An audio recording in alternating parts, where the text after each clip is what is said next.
Hi, everybody. Hope you're doing well. I thought I would take advantage of this lovely day where I should be outside to do a direct address video. And why am I doing it? More or less just to do it. I haven't done one in a while.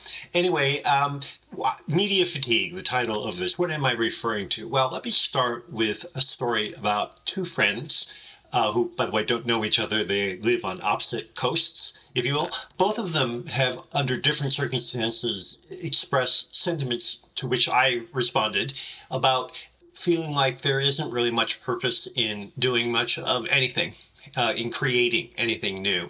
And I'm not going to go into the details of why we should feel that way, but I do think it is something that certainly the three of us share, and I suspect we probably share it with a fair number of creators. Now, where am I going with this? Well, I want to talk about that lack of initiative and motivation in relation to the inundation we experience with social media, new media in general. And this is not about Twitter or X or whatever Elon Musk is calling it this week.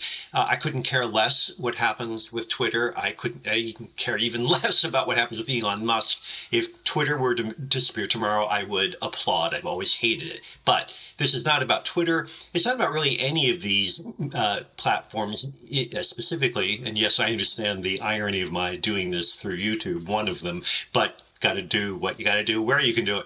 So what I want to get into, though, is how we are faced with so many choices about how to use our free time and spare dime that it gets to the point where it's almost meaningless. And on top of it, places like YouTube in particular, but not just YouTube, you are overwhelmed with this one ad after another. Buy.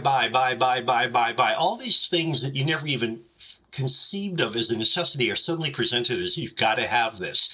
And I suppose there are enough people who buy into it that they will feel that they have to have it. But the cumulative effect is just to feel not just overwhelmed, but also kind of you want to push back after a while and say, I've had it. I've just had it. I don't need this. I don't want it. I don't know what I would do with it. All you really want is my money. And I think that we're reaching the point now where the web is so saturated that it just is feeding on itself. And I think the reason this is that the web has always been about novelty. It's always been about the latest and greatest, the newest, the best, gotta have it, you're a fool if you don't buy it, blah, blah, blah, blah, blah, blah. Problem is, the web now is 20 plus years old, so it doesn't really have any novelty. About the most it has is the desire for novelty. And it really is nothing more than a utility for a generation that has grown up with it, more or less expecting it to be there. It's very much the way people of my generation view, say, the telephone or the television. It's something that you just accept as there to use if you want it or not. Well, with the web, you're expected to be on it all the time, and that's part of your life. But the reality of it is, when you get right down to it, the web can be disposed of like that. No one really cares about any of it. Sure, your life would become a little bit more complicated having to actually go to the bank and actually deal with a teller or something like that. But the point is that the web itself no longer has that luster. And we're left with the question of what will replace that? What will become the new focus of people's interests? And I think the obvious answer at the moment, at least, is AI. And I'm not going to talk about AI, except to say that whatever the potentials of AI may be, that we're not there yet. And I am personally skeptical about it, whether it really will be as mind-blowing and earth-shattering as it supposedly can be.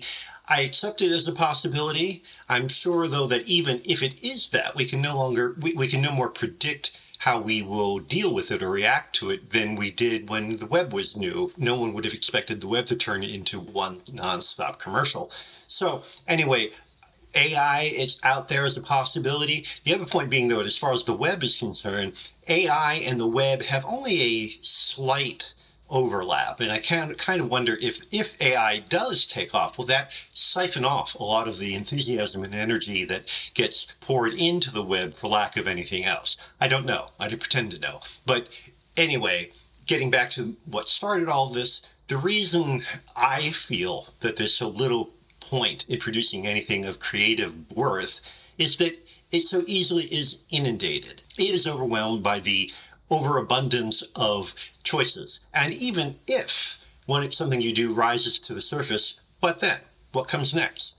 And that's really the issue, isn't it? Because for all those people out there who might be making money off of YouTube, say, okay, for them it's easy to answer. They keep doing it because they make money off of it. But for the rest of us, it just seems sort of gratuitous. Now, I'm not giving up. I will continue to work. I just find it hard to motivate myself. And when I'm in a mood like this, I end up doing a direct address video. So anyway, I hope you're all doing well. And if you have any comments, I'd love to hear your ideas on this. Do you feel this sense of purposelessness? And by the way, when I say that, I really don't mean it to sound as depressing as it may sound. This isn't a question of depression. If anything, it's almost a sense of liberation in recognizing that there are so many other things you could be doing that are at least as rewarding emotionally as being on the web. Not that I am planning to leave any of these sites completely, but just remaining open to other alternatives. I think that's the best thing you can do. So on that note, I will hope to hear from some of you, and I will talk with you later.